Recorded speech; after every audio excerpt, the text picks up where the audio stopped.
Welcome to the Old Soul, New Soul Astrology podcast with Thomas Miller and Robert Glasscock.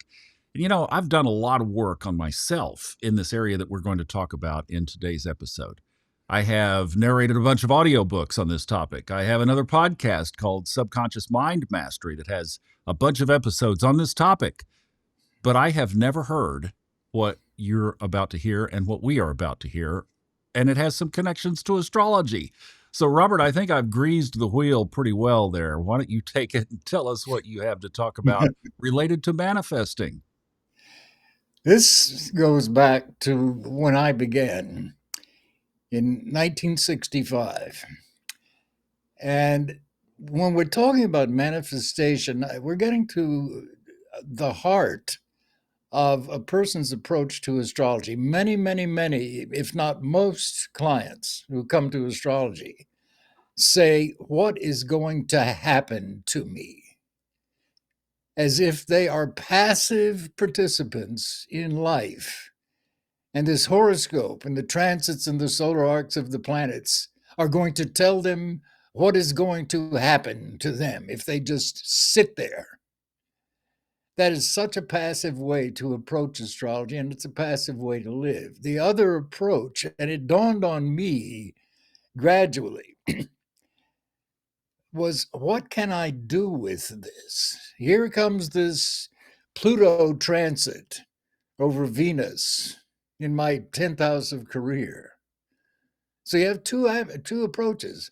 What's going to happen to me, or what can I do with this? And along with that shift in the psyche and the approach you have to astrology comes all the ancillary avenues that surround metaphysics. It's impossible to me to study astrology and metaphysics without getting into manifestations and affirmations. And finally, in 1974, a book was published by Jane Roberts. It was the second SETH book, called The Nature of Personal Reality, which explained how all of us create our personal reality from second to second, minute to minute, hour to hour, week to week, year to year, according to our belief systems. And as I read this book, it's one of the SETH books, I was a little put off because Jane Roberts was a channeler. And they were a dime a dozen in Los Angeles in those days, and they were all frauds and phonies, to be honest. But this wasn't. And it worked. And by it worked, I mean, like a lot of us in this field, I have what I think is a fairly healthy skepticism. I say to clients often, if astrology and metaphysics and spirituality are so great, then they had better help me get healthier and wealthier and wiser, or what's the point? And of course, they do if you are approaching them right. So, back in that same era in the late 60s, I first, there were all these books, Napoleon Hill, Think and Grow Rich. Remember these things that go back for some of us? Uh, so, this whole idea of somehow using the mind to, if you want to put it this way, childishly, to get what I want. All right, that's one way to look at it. How can I get what I want out of life? Maybe the better, more adult way is how can I understand what life really is about? Why am I here? What am I here to do? And realize that a part of what we are all here to do is to learn how we are co participants in our experiences from cradle to grave. And this is regardless of what's happening collectively. Now, we can be living through times of peace or times of war, times of feast or times of famine. And you can go back to any era in history and realize, even in times of horrific collective experiences, some people profit and come through like a rose. Other people go under. Why? So we're getting at a core principle here. And one of the very early metaphysical exercises I learned about was called the 369 principle of affirmations. It's very simple.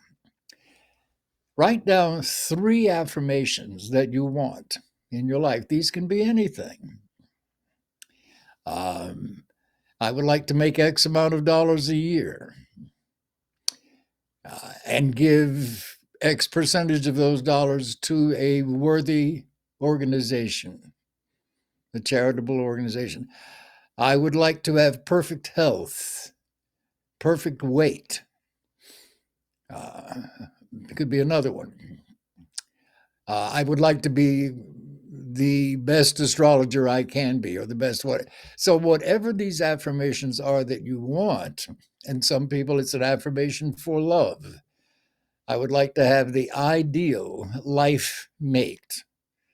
Whatever the affirmation is, think of 3 affirmations, write them down, and then say them aloud 6 times a day for 9 seconds each. That's all it takes.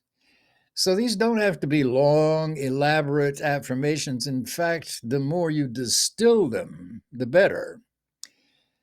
So you're only going to spend 9 seconds on each affirmation 6 times a day. And when you say them aloud. Now, you can whisper them if you don't want to embarrass the neighbors, but you can say them, you have to say them aloud.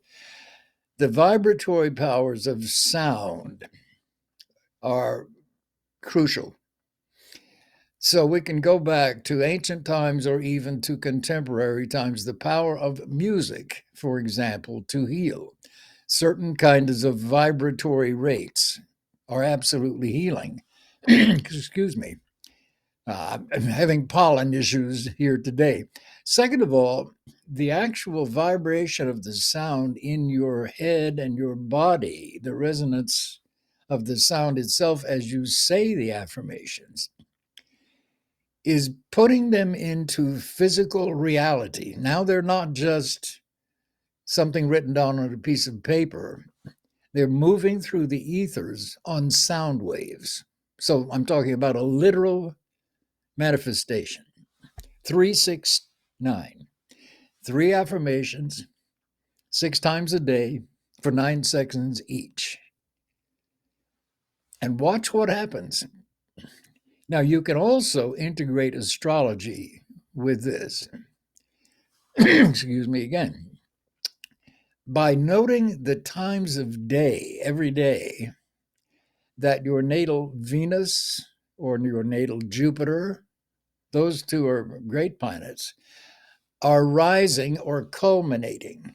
In other words, every day by the diurnal motion of the Earth, your natal Mars degree or your natal Venus degree or your natal Jupiter degree will be rising on the ascendant. And it doesn't have to be just exactly to the degree, but the sign itself. So if you have Jupiter in Sagittarius, let's say at birth, then every day there'll be 2 periods for about 2 hours each, where the sign of Sagittarius will be on the ascendant or culminating at the midheaven above. And those hourly segments are particularly harmonious with that natal planet of yours. And depending on what the affirmation is, you may even want to pick a Saturn hour. Saturn is a wonderful planet for establishing a structure in your life that you want to last and be permanent, such as a business.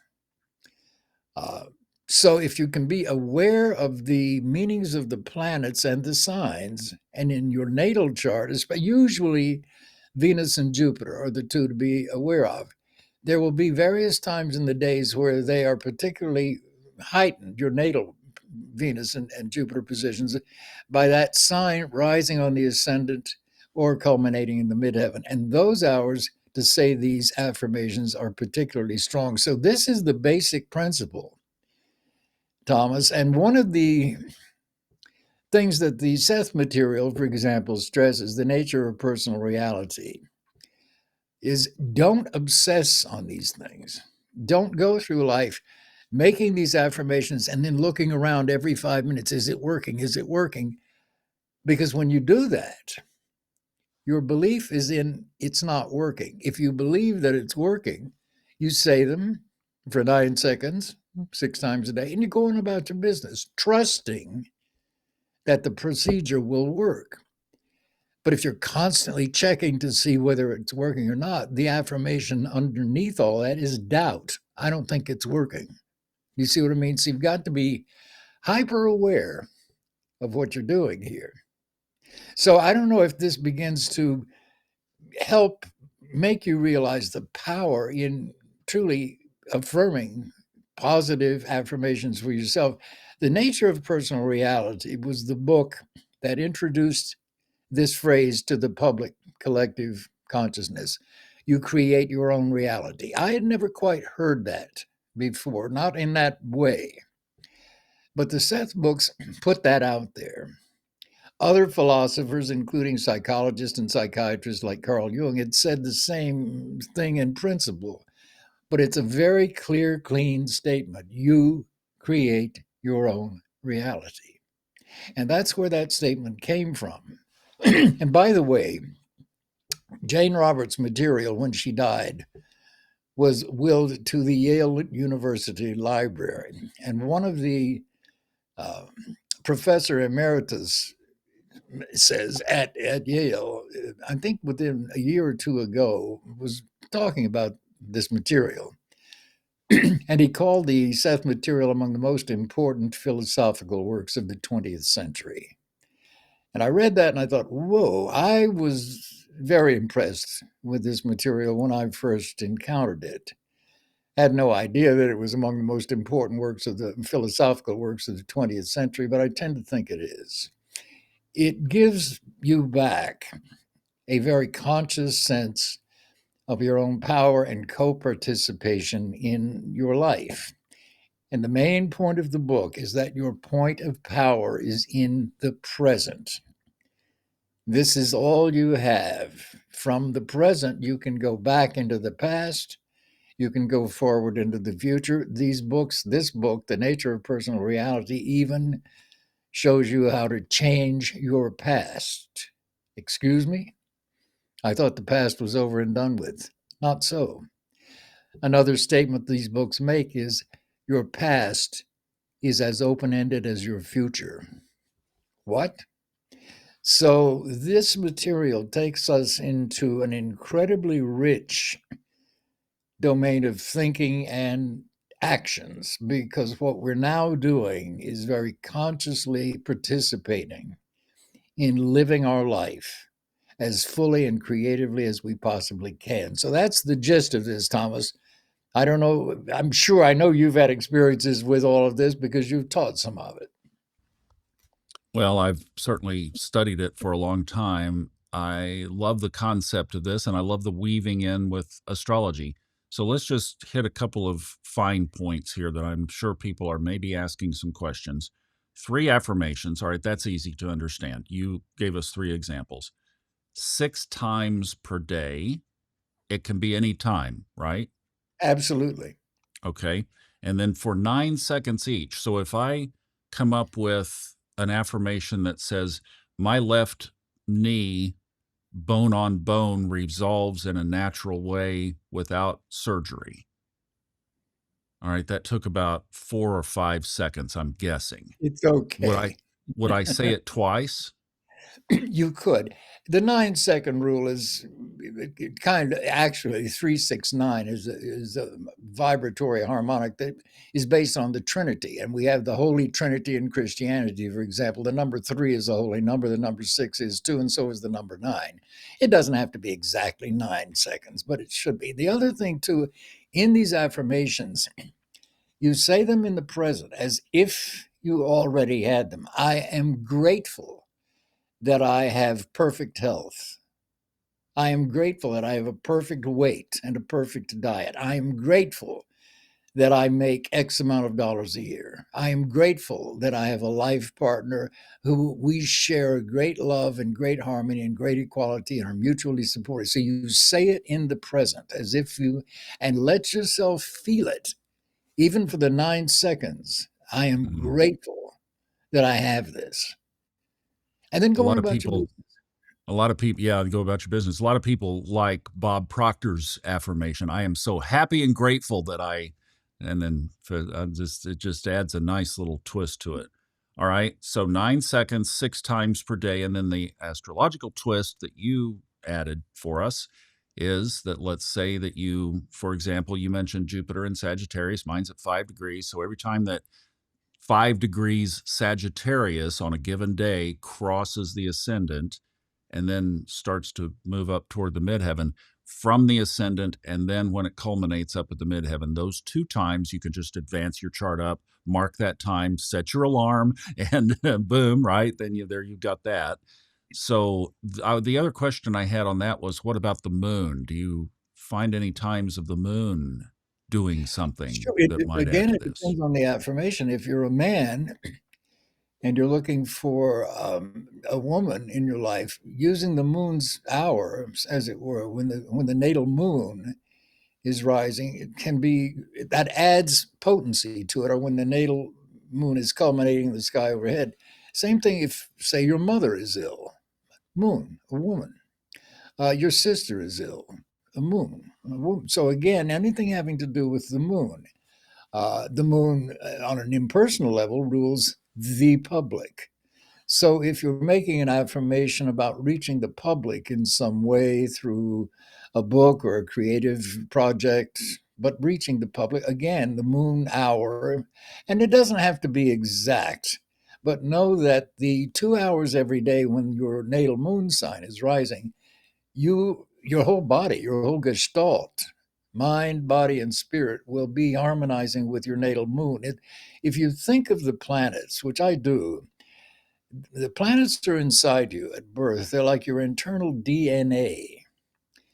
The transiting planets are coming at you from outside. They're where the planets actually are today. So as they go through their cycles, they trigger this internal arrangement of planets that you had at birth. So now we have transiting Mars in an opposition to your natal moon. So the moon is inside you from birth. Transiting Mars is coming along, triggering it in some way. Now, as transiting Mars is in trine with your natal moon. So it's now the external archetypes are activating that internal moon from a trine aspect, a different angle. And then the house cusps are also external. So they rule absolutely the body parts. The first house rules the head, for example. The second house, Taurus sign, and the natural wheel rules the throat, the voice box. The third house rules the hands and the limbs. It rules fine motor coordination. The third house rules audio, visual, sensory perceptions, and so on. It also rules brothers and sisters, but I'm talking about body parts here. So it's literally the horoscope depicts the rulerships of various matters in life. So if you have a planet, a sign like, say, Aquarius, on your second cusp, if the second house rules money, which it does, but it rules your self worth. You were born with Capricorn rising on the first house, you have Aquarius on the second. You're born to be conditioned to think of yourself as being different from other people, Aquarius. And your self worth concept and your approach to money will be ruled by the planet Uranus because of the conditioning coming at you from the time you were born. So each house and the matters that it rules will have a sign on that house cusp that will show you how you approach those house matters. For example, again, if you have Capricorn rising, you have Aries on the fourth cusp. Oddly enough, Aries is not a sign about security, it's a sign about self willed. So, people with Capricorn rising, their sense of security does not come from the sign of Cancer. which is the normal fourth house sign of nurturing and comfort. That's not it at all. For those people with Aries on the fourth house, their sense of security is, what can I start that's new and exciting? And that's every day for them. And where their Mars is, then disposes of the rulership of the fourth house. So if you can grasp this idea of this internal external exchange, the planets inside me are there at birth, and they're like a DNA that's waiting to be triggered by transits and solar arcs, which are coming at me from outside, in the transits case, literally. And then you can study the signs on these various house codes. How do I, what's my conditioning about marriage? Well, that's the sign on the seventh house. And it can be one that's very conducive to a typical traditional marriage, or it can be one that is not, but instead is tending to make you want to have an atypical or unconventional marriage arrangement and so on. So this is one way, one perspective to begin to think about these three things. I hope I'm not muddying the waters here, am I? I think it's been great. I do have a couple of other show ideas that I'd like to see if we could do in the future. So we'll roll this into that. Thank you for these techniques. I really appreciate it. And thank you for listening. And Robert's contact information is in the show notes if you'd like to get a hold of him. And we'll see you in the next Old Soul, New Soul Astrology podcast with Robert Glasscock. Thanks for watching and listening.